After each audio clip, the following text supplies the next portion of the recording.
So attention is now being drawn to Minnesota's voting laws. One policy outright allows registered voters to vouch for up to 8 people seeking same-day registration.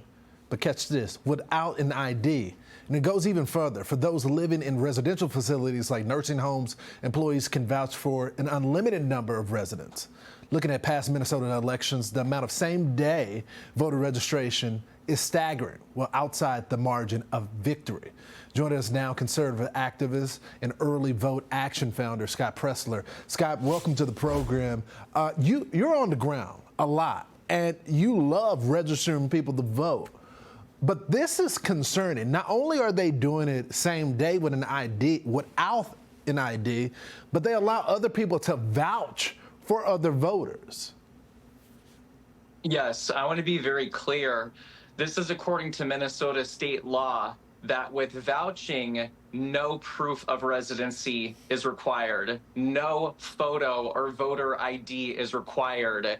If we were all living in the same neighborhood, I could vouch for you, Lawrence, and say, I know Lawrence, I know Will Kane, and just simply my vouching and you guys signing an oath declaring that you are following the law, you will be handed 2 ballots and you will be able to vote.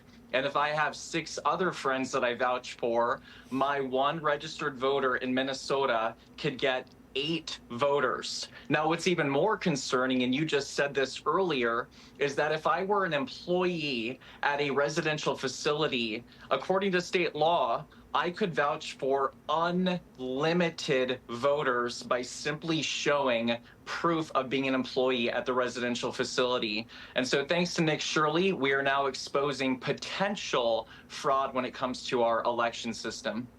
So, Scott, if we can't trust Minnesota to verify the businesses with billions of dollars, how can we trust them to verify if these people are actual residents of the state? Correct. Well, that's why investigative journalism is so important. And I really want to break this down for a second, Lawrence, because a viewer at home might say, okay, what if 8 people are vouched? Could that actually impact a state election? Let's go back to 2008 for a second. Did you know that in 2008, 500,000 voters, or nearly 19% of all voters in Minnesota, registered on Election Day? What? And did you know that former Senator Al Franken was elected by 312 votes? So I'm not alleging anything on the program, but what I am saying is that this vouching system, which clearly opens the door for potential fraud, could swing statewide elections. And when you find out that Al Franken was the 60th vote for the Affordable Care Act, these voter fraud insecurities could open the door to very real consequences. And I have breaking news that I have filed an email with the Minnesota Secretary of State, and I have submitted a data practices request to get the data of registrants, of people that vouched, and how many of those 500,000 voters actually came about because of vouching, and that's breaking news. It is unbelievable. A little bit more breaking news, Scott. David, the man who went to visit those daycare centers with Nick Shirley, says he has now filed a criminal complaint against Governor Walz moments ago. Let's watch it. I filed a formal criminal complaint against Tim Walz for violating Minnesota Statute 3.971, Subdivision 9. When did you do that?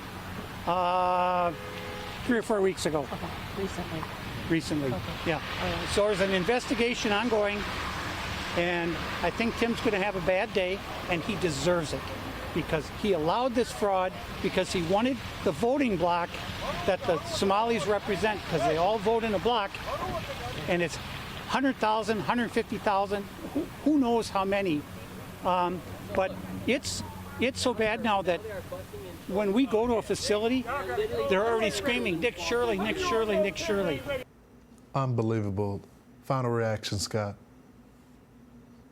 You know, Tim also was saying that Minnesota is the #2 state to retire in. I think that we're finding out that Minnesota is the #1 state for fraud and the #1 state for leering. And I just want everyone to know that we are going to be like a dog on a bone, and we are not going to let this go, and we're going to fight for the American people.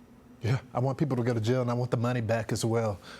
Wherever it Yes. leads, Amen. they should go after it. Scott, thanks so much for joining us. Hey, Sean Hannity here. Hey, click here to subscribe to Fox News YouTube page and catch our hottest interviews and most compelling analysis. You will not get it anywhere else.